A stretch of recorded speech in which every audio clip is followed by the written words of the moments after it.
Shqiptari Dorian Puka, i cili po kundërshton deportimin nga Mbretëria e Bashkuar, ka tërhequr vëmendjen pasi publikoi në Instagram një video ku shfaqet duke u dhënë qenëve të tij kartmonedha pound. Sipas raportimeve të mediave britanike, Dorian Puka, 29 vjeç, është dëbuar 2 herë më parë nga Britania e Madhe pas dënimeve për vjedhje, por është rikthyer në mënyrë të paligjshme në vend. Gjatë 18 muajve të fundit, ai ka publikuar në rrjetet sociale video ku shfaq një stil jetese luksoz. Në një prej videove, Puka shihet i ulur në një koltuk duke i ofruar kartmonedha prej 20 poundësh pitbullit të tij, të quajtur Cobra, ndërsa qeni tjetër, një pug me emrin Mouse, i vendos përpara një tuf kartmonedhash prej 50 poundësh. Në postime të tjera ai shfaq 6 ora Rolex me një vlerë të deklaruar prej rreth 160.000 poundësh, si dhe automjete luksoze, përfshirë Ferrari dhe një Lamborghini Urus V8 të vitit 2022 me vlerë rreth 180.000 pound. Puka po përballet me një procedurë të tretë deportimi pasi qeveria britanike fitoi një seancë në gjykatën e shkallës së parë për emigracionin, e cila vendosi largimin e tij nga Mbretëria e Bashkuar pas refuzimit të kërkesës për azil. Ai e ka ankimuar këtë vendim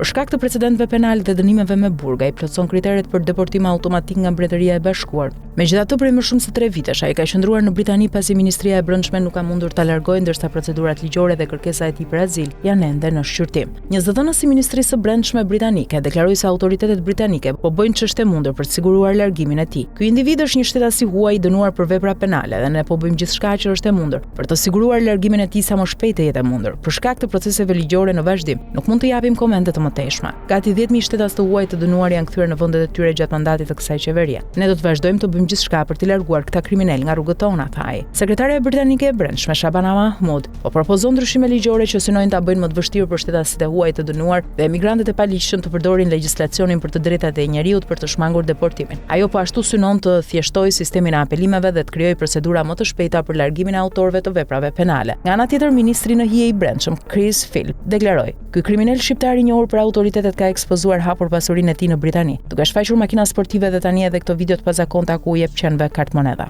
Nuk mund të lejojmë që kriminal të huaj si ai të qëndrojë në vend. Ai duhet të deportohet menjëherë dhe Shabana Mahmood duhet të sigurojë urgjentisht largimin e tij në mënyrë që publiku britanik të mos përballet më me veprimtarinë e tij kriminale. Kriminalë të tillë shpesh përdorin Konventën Evropiane për të drejtat e njerëzit, kërkesat për azil dhe pretendimet për skllavëri moderne për të qëndruar në Mbretërinë e Bashkuar. Për këtë arsye ne duhet të largohemi nga KED1 dhe të ndalojmë përdorimin e këtyre mekanizmave për të shmangur deportimin. Sipas raportimeve, Puka u dënua fillimisht me 9 muaj burg në vitin 2016 për tentativë vjedhje në një banesë. Pronari e kishte vrejtur përmes kamerave të sigurisë ndërsa ndodhej me pushime në Francë. Ai u deportua një vit më vonë. Brenda një viti ai arriti të shmangte kontrollet kufitare dhe u rikthye në Britani ku kreu një seri vjedhjesh në Londër. Ai u arrestua nga policia civil gjatë patrullimeve në zonën e Surbiton në jug-perëndim të Londrës pas shtimit të rasteve të vjedhjeve në atë zonë. Në momentin e arrestimit mbante në dorë një orë të shtrenjtë që rezultoi vjedhur. Më pas u dënua me 3 vjet gjysmëburg dhe u deportua në mars të vitit 2020. Gjatë kohës që vuante dënimin, ai përdori një telefon celular të futur në mënyrë të paligjshme në burg për të publikuar fotografitë të tij në Instagram.